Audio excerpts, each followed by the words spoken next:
So Amram, here we are in the fourth seal. And John is again writing down what he is seeing. So here the Lamb opens the seal and says, and when he had opened the fourth seal, I heard the voice of the fourth beast say, come and see, and behold. Look, and behold, a pale horse. And his name that sat on him was Death, and hell followed him. Wow. So here we have the final horse. Same rider, but he changes his ministry one more time for his final ride.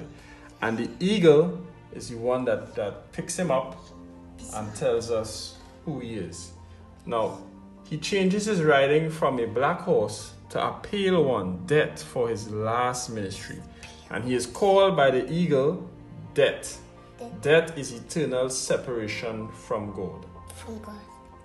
Now, his powers is all mixed up. Why? It's politics, it's national powers, it's a religious powers, it's demon powers. So it's the white horse, it's the red horse, it's the black horse, all mixed in this pale, sickly color of death, where Branham say, keep away from him. But what did God send in this age, in this seal, to combat this beast? It was eagle. The eagle. Branham says the eagle goes so high, there ain't nothing else can touch him. Yes, and at no other time did the other beasts say what was the name of the rider, but in this one, he is called Death. That's because it's the eagle that picks him up. Now, who is eagle? Who is the eagle? The prophet is the eagle. So God promised in the end time that he would send an eagle again, and that's who Branham is, the seventh angel. Now, listen to this. God sends a certain spirit among them. That's the only thing that they can work by, is the spirit that works among them. Amen. How could man do anything else besides the power of God that had been released to them? Now we have the only thing that can combat this pale horse is this eagle, and that's the prophet. Now, listen what Branham says. And even though someday I have to leave this world, these tapes will still live. That's right.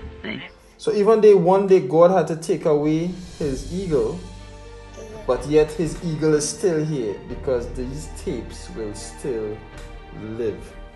Listen to Branham again. And when you listen to the tape, even maybe I'll be gone someday, when the Lord's finished with me here on earth, you refer back to this. Listen to my voice, what I'm telling you. Listen to my voice. Because listen, remember Branham said.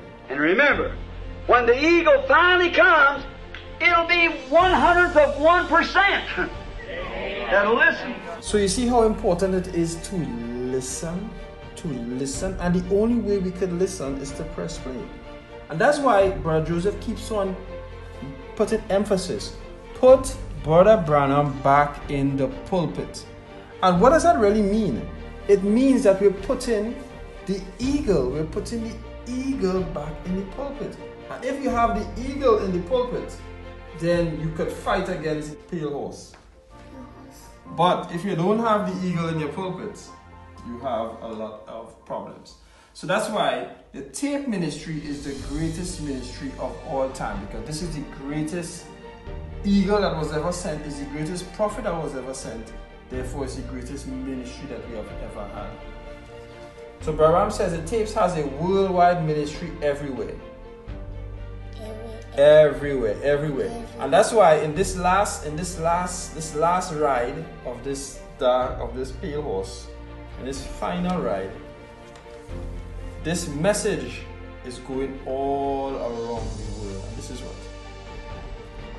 VGR. And from VGR, the message goes all around the world. The tapes has a worldwide ministry everywhere because the eagle is on tape. That's why we press play around, because the eagle is on tape. And there's no way we could fight against this horse rider of death without the tapes, because the tapes is life. It's life versus death.